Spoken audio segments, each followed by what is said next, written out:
Hello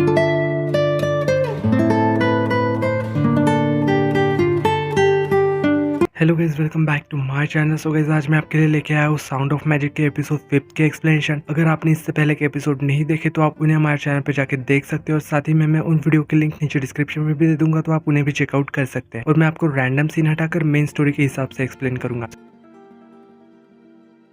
तो episode 5 की starting में हमें वहीं से दिखाया जाता है जहाँ की एपिसोड 4 खत्म हुआ था। ये दोनों जब उस कमरे से वीडियो देख के बाहर आ रहे थे तो वो काफी ज्यादा डर चुके थे। वो जब यहाँ पे कमरे का बाहर आते हैं तभी यहाँ पे वो लड़की उसे मिल जाती है। तो ये जो लड़की है ना, यहाँ पे ये ना उस जादूगर के बारे में काफी भरा बुरा बोल रही थी, और इस बात पे इन दोनों को गुस्सा आ जाता है, और ये दोनों ना इसे खूब सुनाते हैं और बाद में वहां से चले जाते हैं। यहाँ पे वो सीधा निकल के अम्यूजमेंट पार्क जा रही थी। यहाँ पे म्यू उसे बोलता है रुक के कि तुम कहाँ जा रही हो, मैं भी तुम्हारे साथ चलता हूँ। यहाँ पे वो उससे कह रही थी कि मुझे पता है, मुझे उस पर भरोसा है, उसने कुछ नहीं किया। बट ना इसे अभी भी रोक रहा था। और यहाँ पे दिखाया जाता कि ना कि मॉम यहाँ पे स्कूल में उसे लेने आई थी, इसलिए उसे उसके साथ जाना पड़ जाता है। फिर जब वो यहाँ से सीधा अम्यूजमेंट पार्क जाती है उस जादूगर के पास, तो यहाँ पे वो देखती है कि वो तो बच्चों के साथ बस खेल रहा है, उन्हें बस मैजिक ट्रिक्स दिखा रहा है, इसलिए वो यहाँ से बाहर चली जाती है। और तभी यहाँ पे उसे वही प्रेग्नेंट लेडी दिखाई देती है जो कि उसे खाना खिलाने आया करती थी। यहाँ पे वो यून से कह रही थी कि अगर कोई भी प्रॉब्लम होना तो ये मेरा नंबर लो, तुम इस पे कॉल कर देना मुझे। और वो उसे अपना फोन नंबर दे देती है। और इधर ना घर में बैठा हुआ सोच रहा था यून के बारे में, क्योंकि इन दोनों की लाइफ में बहुत सी चीजें चल रही थी। यहाँ पे कमरे में उसकी मॉम आ जाती है फ्रूट लेके उसे देने के लिए, और वो यहाँ पे बहुत ज्यादा परेशान था, इसलिए ऐसा थोड़ा सा धक्का मारता है तो वो सारे फ्रूट नीचे गिर जाते हैं। और इधर हमें दूसरी तरफ उसी बुली लड़की को दिखाया जाता है जो कि जासूसी करने के लिए उस अम्यूजमेंट पार्क में आई थी। फिर से उसने जो वीडियो देखा था खून करते हुए, उसका सबूत ढूंढने के लिए, पर असल में ना यहाँ पे ली उसे पकड़ लेता है। तो यहाँ पे वो उसे झूठ कहती है कि मैं तो यहाँ पे जादू सीखने आई हूँ तुमसे। बट यहाँ पे ली को तो पता है वो यहाँ पे कुछ और ही ढूंढने के लिए आई है। तो यहाँ पे ली उससे पूछता है कि सच बताओ तुम यहाँ किस लिए आई हो। तो यहाँ पे वो उसे वीडियो दिखाती है और उससे कहती है कि मैं जानती हूँ तुमने यहाँ पे खून किया है और मैं उसका सबूत ढूंढने आई हूँ। यहाँ पे ली गुस्सा हो जाता है और उसे कह रहा था कि तुम यहाँ पे मत आया करो। और साथ ही में उसे यहाँ पे पता चलता है कि उसके कंधे पे एक कैमरा लगा हुआ है, इस वजह से वो डर के भागती है। तो यहाँ पे वो ली का जो तोता है ना, उसे धक्का लग जाता है और वो गिर जाता है, और वो तोता जोर जोर से चिल्लाने लग जाता है। यहाँ यून उस बुली का गला दबा के उसे शायद धमकाने की कोशिश कर रहा था, बट यहाँ पे वो अपने तोते को ज्यादा ही चिल्लाते हुए देखता है, तो वो उसे छोड़ के यहाँ पे उस तोते को बताने चला जाता है। और इसी चक्कर में यहाँ से वो बुली वहां से भाग जाती है। वो भागते भागते बाहर आ चुकी थी और यहाँ पे अचानक से उसे ना मिल जाता है। वो इस सारी बातें वो ना को बताती है, बट यहाँ पे ना उसे तो उसकी बात पे जरा भी यकीन नहीं हो रहा था। वो उससे कह रही थी कि जब तुम्हारे साथ ऐसा होगा ना तब तुम्हें पता चलेगा। और वो यहाँ से चली जाती है। जब अगले दिन हमें स्कूल में दिखाया जाता है जहाँ पे टेस्ट के दौरान यहाँ पे ना काफी परेशान लग रहा था, इसलिए ये ना बीच में ही टेस्ट छोड़ के वहां से चला जाता है। जब टेस्ट खत्म होने के बाद यून उसके पास जाते हैं, उससे पूछ रही थी कि क्या हुआ, बट वो उससे कहता है कि कुछ नहीं। और वो उसे सारी चीजें बताता है जो कि उस रात को जो कुछ भी उस बुली ने उसे बताया था। और वो यहाँ पे उसे ली से मिलने से मना कर रहा था, क्योंकि अब उसे शायद ली के ऊपर थोड़ा थोड़ा शक भी हो रहा था। पर यून उस पर बहुत ज्यादा भरोसा करती है और उससे कहती है कि वो ऐसा नहीं कर सकता, वो एक अच्छा आदमी है। जब हमें यहाँ पे रात का सीन दिखाया जाता है, यहाँ पे ना की मोम आई हुई थी और उसे काफी डांट रही थी क्योंकि उसने ना स्कूल में टेस्ट को स्किप कर दिया था। यहाँ पे ना उससे झूठ कह देता है और कह रहा था कि मेरी तबीयत खराब थी इसलिए मैंने टेस्ट स्किप कर दिया था। तभी यहाँ पे उसके फादर भी वहाँ पे आ जाता है और यहाँ पे उसकी मोम आजू बाजू कुछ ढूंढने लगती है। तो यहाँ पे उन्हें मैजिक करने का बहुत सारा सामान दिखाई देता है। यहाँ पे उसकी मोम वो सामान उठा के बाहर फेंकने लग जाती है, पर यहाँ पे ना के रोकता है। यहाँ पे उसकी मोम उसे बहुत ज्यादा डांटती है और यहाँ तक कि घर से निकलने पे भी पाबंदी लगा देती है। तो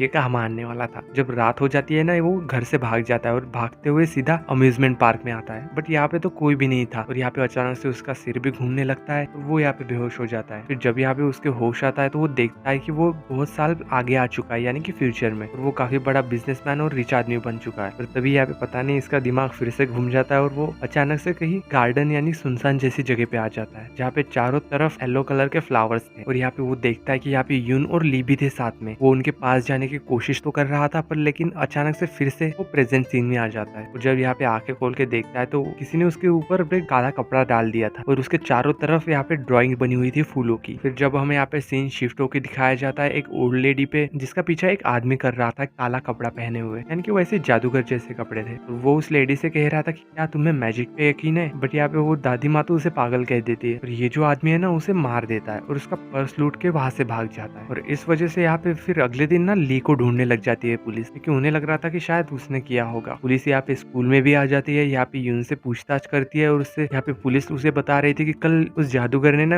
एक लेडी को मार दिया और उसको लूट लिया था। और यहाँ पे यून बिल्कुल इनकार कर रही थी और उसे बोल रही थी कि वो बिल्कुल ऐसा नहीं कर सकता। तभी यहाँ पे डिटेक्टिव ना एक पर्सन को बुलाते हैं और यहाँ पे वो आदमी और कोई नहीं बल्कि वही वो शॉप ओनर था जिसने उसे परेशान किया था और फिर जादूगर ने उसे गायब कर दिया था। यहाँ पे वो बता रहा था कि ये लड़की है ना उस जादूगर को जानती है और उससे मिले हुए हैं। एक दिन मैंने इसे हेल्प की थी, इस पे रहम दिखाकर, तो इसने ना अपने जादूगर फ्रेंड को बुला के मुझे उस ब्रिज से धक्का दे दिया था। यहाँ पे यून को ये सब सुनकर काफी धक्का लग गया था। वो उससे कह रही थी कि तुम तो गायब हो गए थे ना, वापस कैसे आ गए? पर अचानक से इसको पता नहीं क्या हो जाता है, इसका दिमाग घूम जाता है क्या, वो यहाँ पे यून को मारने लग जाता है। यहाँ पे पुलिस और टीचर उसे रोकते हैं और अचानक से यहाँ पे फिर ना भी आ जाता है। तो यहाँ पे वो उन्हें बता रहा था कि कल रात ना ली मेरे साथ था और उसने कुछ नहीं किया। और फिर क्या था, टीचर तो उसकी मोम का बहुत बड़ा चमचा है, इसलिए वो उसकी मोम को कॉल करके स्कूल में बुला लेते हैं। या ना फिर भी अपनी बात पे डटा हुआ था, वो कह रहा था कि उसने ऐसा कुछ भी नहीं किया, वो कल रात मेरे साथ ही था। यहाँ पे उसके डैड कह रहे थे कि कोई फर्क नहीं पड़ता, वो तुम्हारे साथ था या नहीं, वो जादूगर दिखने में बहुत खतरनाक है और वो गैर कानूनी तरीके से उस अम्यूजमेंट पार्क में रुका हुआ है और उसी ने शायद ये सब किया होगा। और यहाँ पे उसके फादर उसे वार्न भी करते हैं कि तुम उस जादूगर से ना दूर रहो। फिर जब कुछ देर बाद वो यहाँ से स्कूल से बाहर जा रहा था तो सभी स्टूडेंट्स ना उसे काफी अजीब तरीके से देख रहे थे, जैसे कि उसने बहुत बड़ा कोई गुनाह कर दिया हो, और उसके ऊपर उल्टे सीधे इल्जाम भी लगा रहे थे और कमेंट भी कर रहे थे। और इसे ना बहुत ज्यादा इरिटेशन हो रही थी इन सबसे, उसका सर घूम रहा था और उसे बहुत ज्यादा गुस्सा भी आ जाता है। यहाँ पे चेयर रखी हुई थी, वो वहाँ के चेयर को फेंक देता है और यहाँ पे वो ना अपने मन में ली से बात कर रहा था। वो उससे कह रहा था कि मुझे यहाँ से प्लीज निकालो, मैं अपने मॉम डैड के रास्ते पे बिल्कुल नहीं चल सकता, मुझे अपने लाइफ में कुछ अलग करना है मेरे तरीके से। और वो ना चेयर मार के खिड़की को तोड़ देता है और रो भी रहा था। और इसी सीन के साथ एपिसोड 5 की एंडिंग होती है।